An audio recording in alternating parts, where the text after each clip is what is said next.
Hello दोस्तों, आप सभी का स्वागत है आपके अपने चैनल स्ट्रगल पॉइंट में। तो दोस्तों, यह न्यू एनसीईआरटी बुक क्लास 7 का मैथ का पहला अध्याय का छठा वीडियो है, यानी पार्ट 6 वीडियो है, जिसमें हम लोग प्रश्नावली 1.3 के दूसरे, तीसरे और चौथे प्रश्न को हल करेंगे। ठीक है, तो देखिए दूसरा प्रश्न है कि ए, बी और सी के निम्नलिखित मानों में से प्रत्येक के लिए ए भागा बी प्लस सी बराबर नहीं है ए भागा बी प्लस ए भागा सी के सत्यापित कीजिए। यहाँ पे उसके मान दिए गए हैं, दो ठो मान दिए गए हैं, ए नंबर में और बी नंबर में, और इस मान को इस फॉर्मेट पे रखना है और उसके बाद इसको सत्यापित करना है कि इधर वाला इधर वाले के बराबर नहीं है। तो एक बार हम इस पहले वाले का मान इसमें रख कर उसके बाद इसको हल करके आपको हम समझाते हैं। ठीक है, तो आपको समझ में आएगा।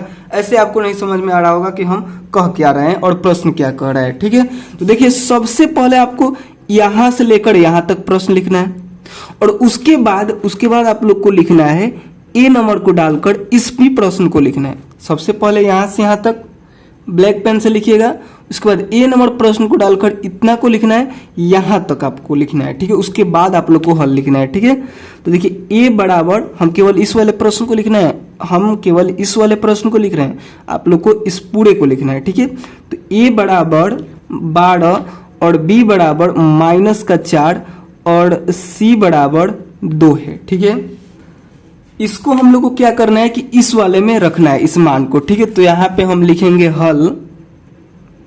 ठीक है, और उसके बाद इसमें रखेंगे ए की जगह, देखिए ए की जगह आपको रखना है 12, यानी 12 यहां पे रखिएगा, फिर भागा का चिन्ह, और देखिए बी की जगह आपको रखना है -4, बी की जगह -4 हम रख दिए, और उसके बाद प्लस है तो प्लस का चिन्ह, और सी की जगह देखिए सी की जगह हम लोग क्या रखना है 2 रखना है। ठीक है, फिर ब्रैकेट लग जाएगा। उसके बाद देखिए बराबर का चिन्ह, और जो कि बराबर नहीं है बराबर का चिन्ह देकर काट देना है, यानी यह वाला इधर वाले के बराबर नहीं होगा जो हम लोग इधर लिखेंगे। ठीक है, तो ए है तो ए मतलब क्या हो गया 12, और भागा है तो भाग का चिन्ह, और बी है बी मतलब -4। ठीक है, यहां से हम बी का मान हम लोग यहां से उठाएंगे, और उसके बाद देखिए फिर प्लस का चिन्ह है तो प्लस का चिन्ह, और उसके बाद देखिए ए है, ए मतलब क्या है, ए मतलब हो गया 12, और उसके बाद है सी, तो भाग का चिन्ह देंगे और भाग का चिन्ह देंगे, और सी का मान क्या है, सी का मान 2 है, तो सी यहाँ पे नहीं लिखेंगे, यहाँ पे लिखेंगे 2।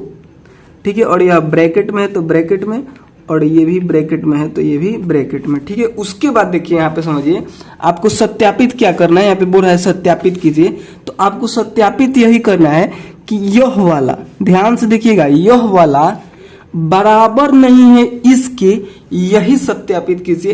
तो हम लोग क्या करेंगे, इसको अलग से सॉल्व करेंगे, इसको अलग से सॉल्व करेंगे, और देखेंगे कि क्या दोनों साइड बराबर आ रहा है, और बराबर नहीं आना चाहिए, तभी हम लोग कहेंगे कि हमने इसको सत्यापित किया। तो चलिए इसको हम लोग सबसे पहले 2 भाग में डिवाइड करते हैं। तो देखिए यहाँ पे हाथ रखिएगा, और बराबर के इस साइड को, यानी दाहिना हाथ की तरफ है, तो इसे हम लोग बोलेंगे दायां पक्ष, और बराबर के इस साइड वाले को, यह बायां हाथ की तरफ है, तो इसे हम लोग बोलेंगे बायां पक्ष। ठीक है, तो यहाँ पे हम लिखेंगे बायां पक्ष, और इसको हम लोग यहाँ पे लिखेंगे। ठीक है, लिखेंगे बायां पक्ष, और बायां पक्ष बराबर लिखेंगे, बायां पक्ष में क्या क्या है, तो बायां पक्ष में 12 भागा -4 प्लस 2 है। ठीक है, तो सबसे पहले हम लोग ब्रैकेट का काम करते हैं, तो यहाँ पे 12 का 12 हो जाएगा, भाग का भाग रहेगा, और देखिए यहाँ पे -4 है और यहाँ पे +2 है। हम लोग क्या करेंगे, घटाएंगे, एक प्लस में रहता है एक माइनस में रहता है, तो हम लोग घटाते हैं। यह केवल क्लास 7 में ही नहीं बल्कि आप किसी भी क्लास में होंगे तो यह नियम आप लोग याद रखिएगा कि एक प्लस में हो और एक माइनस में, तो हम लोग घटाएंगे, यानी -4 में से हम लोग 2 को घटाएंगे, और किस में से किसको घटाएंगे, तो बड़ा वाला में से छोटा वाला को। तो बड़ा -4 है और छोटा 2 है, तो -4 में से 2 को घटाएंगे, यानी बड़े वाले में से छोटे वाले को घटाएंगे, तो यहाँ पे आएगा 2, और बड़े वाले के सामने किस चीज का चिन्ह है, माइनस का चिन्ह, तो हम लोग यहाँ पे माइनस का चिन्ह लगा देंगे। ठीक है, उसके बाद देखिए जब 12 में 2 से भाग हम लोग देंगे, यहाँ पे आप लोग ऐसे भी लिख कर दे सकते हैं कि 12 में -2 से भाग देना है, तो 2 एकम 2 और 2 छक 12, यानी यहाँ पे आया 6/1 माइनस का, ठीक है, माइनस का 6/1। एक का बाटा में कोई वैल्यू नहीं होता है तो हम लोग लिख सकते हैं 6, और इस माइनस को ऊपर लेके जाएंगे यानी माइनस का 6 हो जाएगा, यानी इसमें इसको आप भाग दीजिएगा तो आपको मिलेगा माइनस का 6। और भाग देने का नियम हम इसमें बताए थे, ठीक है। अगर आप लोग यह पहला प्रश्न को हल किए होंगे तो इसको आप लोग चुटकियों में हल कर दीजिएगा कि इसको हम लोग कैसे भाग देंगे।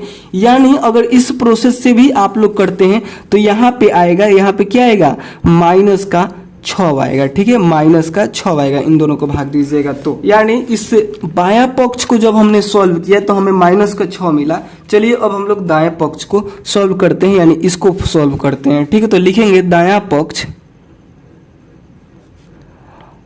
और दायां पक्ष में क्या क्या है यहाँ पे लिखेंगे। तो देखिए दायां पक्ष बराबर हो जाएगा, दायां पक्ष बराबर 12 भागे माइनस का 4 प्लस 12 भागे 2, ठीक है।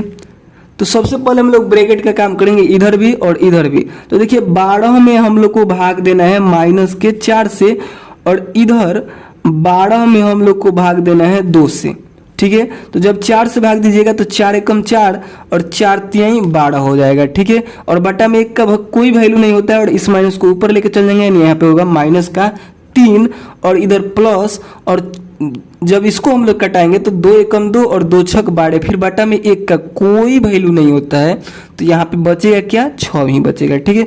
उसको देखिए एक माइनस में एक प्लस में, तो हम लोग क्या करेंगे, घटाएंगे। किस में से किसको घटाएंगे, तो बड़े वाले में से छोटे वाले को। यह बड़ा है यह छोटा है, तो 6 में से 3 को घटाइएगा तो यहाँ पे आएगा 3, और बड़े वाले के सामने किस चीज का चिन्ह है, यह बड़ा है तो इसके सामने प्लस का चिन्ह है, तो हम लोग यहाँ पे प्लस का चिन्ह लगाएंगे जो कि सी के अंदर छिप जाएगा, ठीक है। तो यानी अगर आप यहाँ पे ध्यान से देखिएगा तो इधर देखिए बायां पक्ष में कितना आया, 6 आया, और दायां पक्ष में 3 आया। तो हम कैसे कह सकते हैं कि यह दोनों बराबर है, यह दोनों बराबर नहीं है, यह दोनों बराबर नहीं है, ठीक है, बराबर नहीं है। इसी बात को हम लोग यहाँ पे लिख देंगे कि बायां पक्ष, लिखेंगे बायां पक्ष, दिख रहा है ना, बायां पक्ष बराबर नहीं है, बराबर नहीं है दायां पक्ष के सत्यापित हुआ, ठीक है। यहाँ पे हमने सत्यापित कर दिया कि यह वाला इसके बराबर नहीं है, और इस प्रकार का प्रश्न सत्यापित करने वाला प्रश्न हम लोग प्रश्नावली 1.2 के दूसरे नंबर प्रश्न में हल भी किए थे, ठीक है। तो अगर आप लोग को याद हो तो वैसे ही हम लोग इसको भी कर रहे हैं। इसमें हम लोग को सत्यापित करना है कि यह दोनों बराबर नहीं है, उसमें सत्यापित करना था कि यह दोनों बराबर है, ठीक है। और इसमें हम लोग को मान खुद से रखना पड़ रहा है, और उसमें रखा हुआ मान हम लोग को मिल रहा था, ठीक है। तो चलिए इसके अगले प्रश्न यानी बी नंबर को हम लोग हल करते हैं इसी का। तो चलिए इस बी का मान हम लोग रखते हैं इसी में, और इसके आगे हम इसको सॉल्व करते हैं, ठीक है, ठीक है। तो बी नंबर को लिखेंगे, बी में देखिए क्या क्या मान है। अब हम लोग को a बराबर लेना है माइनस का 10 लेना है, और b बराबर हम लोग को 1 लेना है, और c बराबर भी हम लोग को 1 लेना है, और इसमें रखना है मान को, ठीक है। तो लिखेंगे हल, और देखिए a के जगह पे हम लोग को -10 रखना है, ठीक है, तो रख दिए 10। और देखिए b के जगह हम लोग को 1 रखना है, और c के जगह हम लोग को 1 रखना है, और यहाँ पे भाग का चिन्ह है तो भाग का चिन्ह, और ब्रैकेट है तो ब्रैकेट। उसका देखिए यह बराबर नहीं है, यह बराबर नहीं है किसके, तो a मतलब माइनस का 10 और भागा 1, इसके बराबर नहीं है। और प्लस में है a मतलब माइनस का 10 और भाग का चिन्ह, और यहाँ पे है लास्ट में है c मतलब क्या, c मतलब हो गया 1, और इसको हम लोग ब्रैकेट में बंद कर देंगे, ठीक है। चलिए इसमें भी 2 पक्ष बनाते हैं, ऐसे हाथ रखेंगे, यह हो गया दायां पक्ष, यह हो गया बायां पक्ष। तो दायां पक्ष लिखकर हम लोग दायां पक्ष को लेते हैं, सॉरी यहाँ पे लिखेंगे बायां पक्ष, यहाँ पे लिखेंगे बायां पक्ष, और इसको हम लोग यहाँ पे लेंगे, ठीक है। बायां पक्ष बराबर, बायां पक्ष में क्या है तो माइनस का 10 है और भाग में 1 प्लस 1 है। ठीक है, तो देखिए यहाँ पे जब आप इस ब्रैकेट का काम कीजिएगा, यहाँ पे माइनस का 10 रहेगा, ठीक है, और भागा, और इस ब्रैकेट का काम कीजिएगा तो 1 प्लस 1 कितना होता है 2 हो जाता है, बराबर -10 में जब 2 से भाग दीजिएगा तो आप लोग इसको ऐसे भी दे सकते हैं, जैसे हमने इसमें 2 से भाग देंगे तो माइनस का 5 आएगा। ठीक है, अगर आपको यहाँ पे नहीं समझ में आ रहा है तो आप ऐसे लिखिए -10 भागे 2, और इसको आप एक लॉन्ग मेथड से हल कीजिए, यानी -10 और इस 2 को बटा में लाइए और 2 एकम 2 और 2 पचे 10, यानी यहाँ पे आया 5/1 माइनस का 5/1, और बाटा में 1 का कोई वैल्यू नहीं होता है तो हो जाएगा 5, यानी इसका आंसर हो जाएगा -5, या फिर आप लोग ऐसे भी कर सकते हैं। ठीक है, तो हमने यहाँ पे 2 पचे 10 ऐसे काट कर -5 लिख दिया। ठीक है, आप लोग जिस भी तरीका से हल करना चाहें वैसे कर सकते हैं, आएगा इसका आंसर -5। ठीक है, यानी यहाँ इसको हमने सॉल्व किया, इस बाएं पक्ष को हमने सॉल्व किया तो -5 मिला। चलिए अब हम लोग दाएं पक्ष को सॉल्व करते हैं, तो यहाँ पे लिखेंगे दायां पक्ष, दायां पक्ष बराबर हो जाएगा -10 भागा 1 प्लस -10 भागा 1। तो चलिए हम लोग ब्रैकेट का काम करते हैं, तो -10 में हम लोग को 1 से भाग देना है, और प्लस इधर भी -10 में हम लोगों को 1 से ही भाग देना है। तो देखिए किसी भी संख्या में 1 से भाग दीजिएगा तो वही संख्या हो जाता है, 10 में 1 से भाग दीजिएगा तो 10 ही हो जाएगा। यानी आप ये ऐसे भी बोल सकते हैं कि बाटा में 1 का कोई वैल्यू नहीं होता है, यानी यहाँ पे माइनस का 10 ही हो जाएगा। फिर प्लस किसी भी संख्या में 1 से भाग दीजिएगा, या फिर इसके बाटा में 1 का कोई वैल्यू नहीं होता है, यानी यहाँ पे माइनस का 10 ही हो जाएगा। ठीक है, और देखिए यह भी -10, यह भी -10, -10 जुड़ेगा तो माइनस का 20 हो जाएगा। यहाँ पे माइनस में 10, यहाँ पे भी माइनस में 10, इन दोनों को जोड़ेंगे तो माइनस का 20 हो जाएगा। ठीक है, और यहाँ पे अगर ध्यान से देखिएगा तो बायां पक्ष दाएं पक्ष के बराबर नहीं है, यही हम लोग को सत्यापित करना था कि ये दोनों बराबर नहीं होना चाहिए। तो यहाँ पे लिख दीजिएगा आप लोग कि बायां पक्ष, दिख रहा है ना, बायां पक्ष बराबर नहीं है दायां पक्ष के सत्यापित हुआ। ठीक है, तो इन प्रश्नों का ऐसे ही हल करना था, दूसरा नंबर प्रश्न के दोनों को। ठीक है, इसके बाद देखिए तीसरा नंबर प्रश्न को, तीसरा नंबर प्रश्न में कह रहा है कि रिक्त स्थानों की पूर्ति कीजिए। ठीक है, इसको कैसे हम लोग हल करेंगे यहाँ पे देखिए। ठीक है, आप लोग को इस प्रश्न को लिख लेना है। ठीक है, हम डायरेक्ट यहाँ पे आंसर बताएंगे, तीसरे नंबर में आप लोग को क्या क्या भरना है डायरेक्ट हम यही बताएंगे। ठीक है, तो देखिए तीसरा का ए में आपको भरना है। पहले समझिए कि प्रश्न क्या कह रहा है, तीसरा का ए नंबर प्रश्न कह क्या रहा है, इसमें भरना क्या है आपको। तो तीसरा का ए नंबर प्रश्न कह रहा है कि बताइए 369 में किस संख्या से हम भाग दें कि हमें 369 ही मिल जाए। तो जब आप 369 में 1 से भाग दीजिएगा, किसी भी संख्या में 1 से हम लोग भाग देते हैं तो फिर से वही संख्या प्राप्त होता है। जैसे हमने 10 में 1 से भाग दिया तो फिर से हमें 10 ही प्राप्त हो जाएगा। 10 में हम लोग 1 से भाग देंगे, ऐसे 10 में 1 से हम लोग भाग देंगे तो इसको हम लोग ऐसे लिखते हैं, और 1 के बटा में कोई वैल्यू नहीं होता है तो फिर 10 ही हो जाता है। यानी आपको बताना है कि 369 में हम किस संख्या से भाग रहे कि 369 मिल जाए, तो आप लोग को 1 से ही भाग दीजिएगा तो 369 ही मिल जाएगा, यानी इस खाली स्थान में आपको 1 भरना है। ठीक है, इसी प्रकार से यहाँ पे बी नंबर खाली स्थान है, सी नंबर खाली स्थान है, और डी नंबर भी है, ई नंबर भी है, एफ नंबर भी है, जी नंबर भी है, एच भी है शायद, और एच नंबर भी है। तो देखिए बी नंबर में आपको क्या भरना है, यहाँ पे देखिए कि -75 में किससे हम भाग दें कि माइनस का 1 मिल जाए। ठीक है, तो यहाँ पे समझिए, यहाँ पे आपको क्या भरना है कि -75 में जब आप -75 में जब आप 75 से भाग दीजिएगा, 75 एकम 75, ये कट जाएगा एक बार में, तो आपको क्या मिलेगा, -1 मिलेगा। यानी इस खाली स्थान में आपको क्या भरना है, इस खाली स्थान में आपको 75 भरना है। ठीक है, उसके बाद देखिए सी नंबर है कि -206 में किससे हम भाग दें कि 1 हमें मिल जाए। ठीक है, -206 में किससे हम भाग दें कि 1 मिल जाए, तो इसी संख्या से इसमें हम लोग भाग देंगे। जैसे यहाँ पे -206 लिखा है ना, तो -206 से ही हम लोग भाग देंगे, तो यह पूरा पूरा कट जाएगा, यानी हम लोग को 1 मिलेगा। ठीक है, यानी यहाँ पे मिल क्या रहा है हमको, 1/1 मिल रहा है, और बाटा में 1 का कोई वैल्यू नहीं होता है, यानी 1 मिलेगा। तो इसमें हम लोग किस चीज को भरे, तो इसमें हम लोग -206 को ही भरेंगे सी नंबर में। ठीक है, इसमें आप लोग को भरना है -206। उसके बाद देखिए डी नंबर कह रहा है कि -87 में हम किस संख्या से भाग दें कि हमें 87 मिल जाए। तो इसको भी यहाँ पे देख लीजिए, जब आप -87 में -1 से भाग दीजिएगा, तो देखिए माइनस से माइनस कट जाएगा, और यहाँ पे बचेगा क्या, 87/1। 1 का कोई वैल्यू नहीं होता है बाटा में, यानी हमने यहाँ पे -1 से भाग दिया तो 87 मिल गया। और वही पूछ रहा था कि किससे हम भाग दें, तो आप यहाँ पे -1 से भाग दीजिए, 87 आ जाएगा। ठीक है, उसके बाद देखिए ई नंबर में है कि आपको बताना है यहाँ पे कि किस संख्या में हम 1 से भाग दें कि यहाँ पे हमें 87 मिल जाए।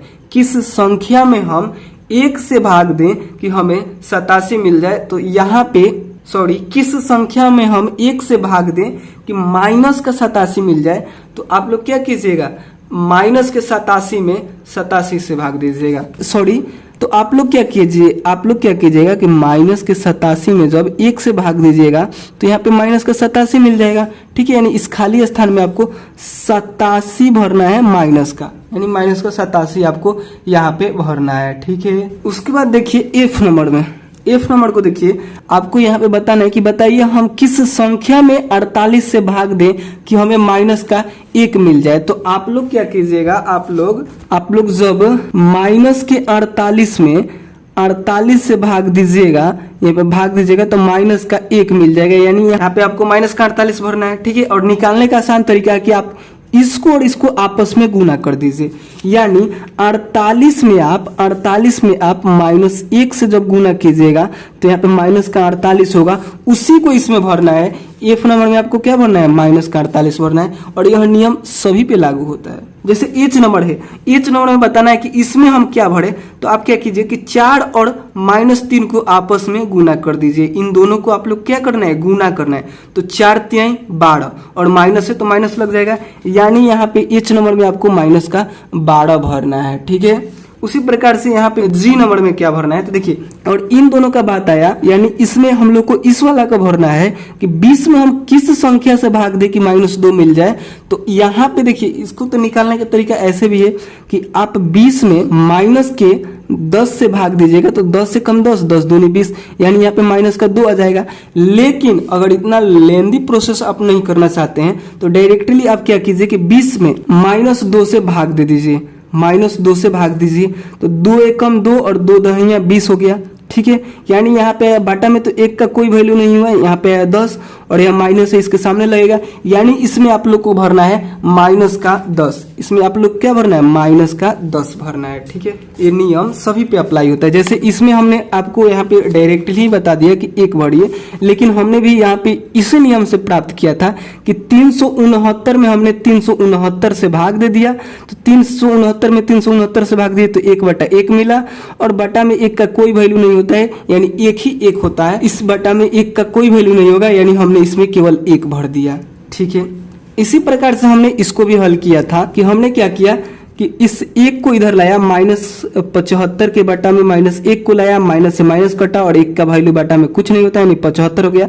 और इसमें हमने आपसे क्या भरवाया था, 75 भरवाया था। ठीक है, तो इसी प्रकार से इन सभी को हल करना है। जिस भी नियम से आपको समझ में आया होगा उसी नियम से हल कीजिए, कंफ्यूज होने की कोई बात नहीं है। ठीक है, तो चलिए, और इधर वाला भरना होता है तो इन दोनों को हम लोग गुना कर देते हैं। अगर इधर वाला भरना रहता है तो इधर से हम उठाकर इसको भाग में ला देते हैं। इन सभी प्रश्नों को ऐसे ही हल करना था, ठीक है। उसके बाद देखिए चौथे नंबर प्रश्न को। चौथा नंबर प्रश्न है कि ऐसे पूर्णांक युग्म a, b लिखिए ताकि a भागा b बराबर -3 हो। ऐसा एक युग्म 6, -2 है, क्योंकि 6 में जब हम -2 से भाग दे रहे हैं तो -3 मिल रहा है। देखिए प्रश्न में बोल रहा है कि ऐसा पूर्णांक युग्म आपको लिखना है जिसको हम भाग दें तो हमें -2 मिले, और ऐसा उदाहरण यहाँ पे लिखा गया है, ठीक है, कि जब आप 6 में -2 से भाग देते हैं, 6 में -2 से भाग देते हैं तो आपको 3 मिलता है। ऐसे ही 5 और उदाहरण आपको लिखना है, 5 ऐसे पूर्णांक युग्म लिखना है। युग्म मतलब जोड़ा लिखना है। जैसे जोड़ा मतलब 6, 2 ये क्या है, जोड़ा है यानी युग्म है। ऐसे ही आपको 5 और लिखना है, ठीक है। तो चलिए हम लोग लिखते हैं।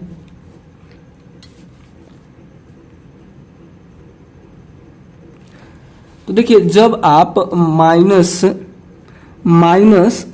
में 2 से भाग दीजिएगा, ठीक है, जब -6 में 2 से भाग दीजिएगा तो यहाँ पे आपको मिलेगा, देखिए 2 एकम 2, 2 दूनी के 4, 2 तिहाई 6, यहाँ पे -3 मिलेगा, ठीक है। अगर आपको यहाँ पे नहीं समझ में आ रहा है तो यहाँ पे देखिए, जब आप -6 में 2 से भाग दे रहे हैं तो 2 एकम 2 और 2 तिहाई 6, ठीक है। और यहाँ पे हो गया 3 -3/1, और 1 का बटा में कोई वैल्यू नहीं होता है तो यहाँ पे -3 आया, यानी -6 में हमने 2 से भाग दिया तो -3 प्राप्त हुआ। और प्रश्न में यही बोल रहा था कि ऐसा युग्म लिखिए जिसको हम भाग दे तो -3 मिले, यानी यह 2 युग्म आप लिख सकते हैं। इन 2 संख्याओं को इसके युग्म में लिख सकते हैं, यानी युग्म क्या हो जाएंगे, युग्म यहाँ पे हो गया -6, 2, ये 2 संख्याएं हो सकती हैं, ये दोनों पूर्णांक है, ठीक है।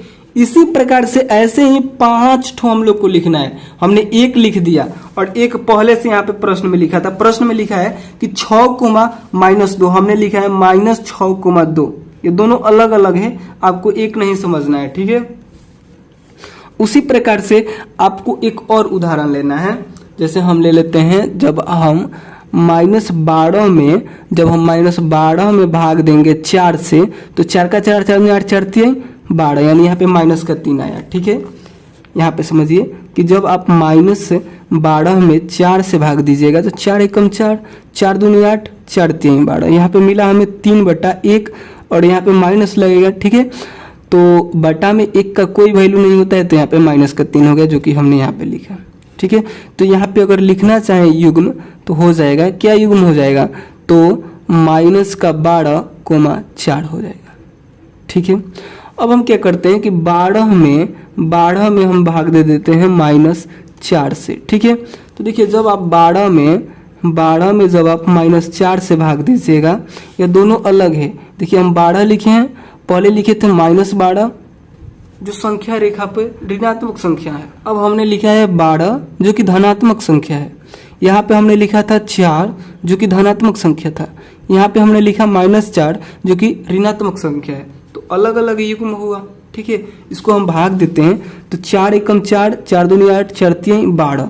तो जब यहाँ पे हमने देखा कि 3/1 -3/1 मिला, इस माइनस को हम ऊपर भी लेके जा सकते हैं, यानी -3 हो गया और बटा में 1, और बटा में 1 का कोई वैल्यू नहीं होता है, यानी यहाँ पे आएगा 3। जब इन दोनों को हम भाग देंगे, यानी 12 में 4 से भाग देंगे तो यहाँ पे -3 आया। हम लोग को मंगाना क्या है, हम लोग को मंगाना है -3 ही। प्रश्न बोला है कि जब हम a में b से भाग दें तो -3 आना चाहिए। हमने a में -4 से भाग दिया तो -3 ही आया, यानी एक युग्म ये भी हो सकता है, ठीक है। तो यहाँ पे भी आप 12,4 भी लिख सकते हैं, ठीक है, क्योंकि इन दोनों को जब हम भाग दे रहे हैं पे माइनस का चिन्ह लगाइए।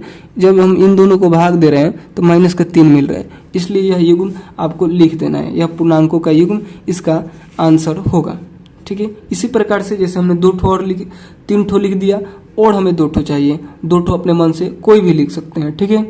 तो जैसे हम यहाँ पे क्या करते हैं कि 9 में भाग देते हैं 3 से, ठीक है। 9 में हम -3 से भाग देते हैं, तो चलिए यहाँ पे देकर देखते हैं। तो जब आप 9 में -3 से भाग दीजिएगा तो 3 एकम 3, 3 के 9, यहाँ पे आया 3 बटा -1, यहाँ पे माइनस था तो यहाँ पे आ जाएगा, ठीक है। और देखिए इससे एक माइनस को आप ऊपर भी लेके जा सकते हैं, यानी 3/1, और 1 का बटा में कोई वैल्यू नहीं होता है तो 3 आ गया माइनस का। ठीक है, तो इन दोनों को जब आप भाग दीजिएगा, यानी 9 में -3 से भाग दीजिएगा तो -3 मिलेगा, और हमको मंगाना भी यही है। तो इसका युग्म एक और हो सकता है कि 9 में जब आप भाग दीजिएगा -3 से तो हमें -3 ही मिलेगा, यानी इसका आंसर ये भी हो सकता है। ठीक है, उसी प्रकार से अगर आप लोग -9 में भाग देंगे 3 से तो यहाँ पे भी -3 ही आएगा। देखिए हम करके यहाँ पे दिखा दे रहे हैं, जब -9 में 3 से भाग देंगे तो 3 एकम 3, 3 के 9। ठीक है, तो यहाँ पे आ गया -3/1, और 1 का बटा में कोई वैल्यू नहीं होता है, यानी यहाँ पे -3 हो जाएगा, यानी -3 आप यहाँ पे लिख सकते हैं। युग्म हो जाएंगे, युग्म क्या हो जाएंगे, -9,3 हो जाएगा। ठीक है, इस प्रकार से हमने 5 ठो इसके उदाहरण लिख दिए। ठीक है, अगर आप लोग इससे भी अधिक लिखना चाहे तो लिख सकते हैं। यह बनाने का नियम क्या है, जैसे हमने को मंगाना क्या है, हमको मंगाना है -3। ठीक है, हम लोग को मंगाना है -3, और यहाँ पे हम जो भी संख्या लिखेंगे, जैसे हमको मन किया यहाँ पे 5 लिखने का। ठीक है, बनाने का तरीका हम बता रहे हैं कि यह युग्म हम कैसे खोज दे रहे हैं। ठीक है, तो देखिए यहाँ पे आपको जैसे लिखना है 5, तो आप क्या कीजिए 5 लिख दीजिए। ठीक है, अब बताइए कि हम किस संख्या में 5 से भाग दें, 5 से हम यहाँ पे किस संख्या में भाग दिए कि -3 मिल जाए। तो आपको क्या करना है, इन दोनों को आपस में गुना कर देना है। तो 5 × 15, यहाँ पे 15 लिखना है और माइनस का चिन्ह लगा देना है। अब -15 में 5 से भाग दीजिएगा तो -3 ही आएगा। उसी प्रकार से हम इन सभी को लिख रहे थे। जैसे देखिए यहाँ पे हमने 3 लिखा, ठीक है, तो 3 में हमने 3 से गुना किया तो 9 आया, और हमने यहाँ पे माइनस का चिन्ह लगा दिया। देखिए इसको भी आप जब भाग दीजिएगा ना, -15 में 5 से भाग दीजिएगा तो 5 एकम 5, 5 3 15, यानी यहाँ पे 3/1 है और बटा में 1 का कोई वैल्यू नहीं, यानी यह भी अगर लिखना चाहे युग्म तो यह भी एक युग्म हो सकता है कि -15,5, ये भी एक युग्म है। ठीक है, लेकिन हमको बोला था 5 ही ठो लिखने का, तो हम इन्हीं 5 को लिख देंगे, हो जाएगा मेरा आंसर। ठीक है, तो यहाँ पे इसको नहीं लिखिएगा, उसके बाद यहाँ पे अगर चाहे तो आप ऐसे लिख सकते हैं कि अतः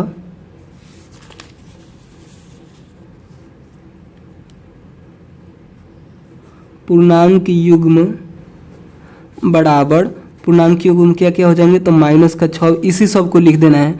-6,2 हो गया, और उसके बाद दूसरा युग्म हो जाएगा -12,4 हो जाएगा, तीसरा युग्म हो जाएगा 12, -4 हो जाएगा, चौथा युग्म हो जाएगा 9, -3 हो जाएगा, फिर पांचवा युग्म हो जाएगा -9,3 हो जाएगा। ठीक है, -9,3 हो जाएगा। इसको नहीं लिखना है, तो हम आपको समझाने के लिए बता दें कि इससे आगे भी हो सकते हैं, इसके अलावा इसका आंसर बहुत सारे हो सकते हैं, केवल यही इसका आंसर नहीं होगा। अगर आपको यहाँ पे कोई और संख्या लिखना है, जैसे यहाँ पे लिख दिया आप 8, तो 8 3 24, यानी यहाँ पे -24 में जब 8 से भाग दीजिएगा फिर भी -3 आएगा, यानी 24 -24 और 8 भी एक युग्म हो सकता है। ठीक है, इसका मल्टीपल आंसर हो सकता है, यह निश्चित नहीं है कि यही इसका आंसर होगा। ठीक है, बाकी अगर आप लोग को वीडियो पसंद आया हो तो प्लीज़ लाइक कीजिएगा, और कोई भी प्रश्न समझ में नहीं आया होगा तो आप लोग को कमेंट करके पूछ लेना है। ठीक है, इसके बाद वाले इसके बाद वाले वीडियो में इसके आगे के प्रश्न को हम हल कराएंगे। ठीक है, और दोस्तों के साथ शेयर नहीं किए होंगे तो जरूर शेयर कीजिएगा। तो चलिए और सब्सक्राइब नहीं किए तो सब्सक्राइब तो जरूर ही कर लेना है। ठीक है, क्योंकि आगे का वीडियो आपसे मिस ना हो। ठीक है, तो इसीलिए सब्सक्राइब कर लेना है। तो चलिए मिलते हैं अगले वीडियो में, तब तक के लिए बाय दोस्तों।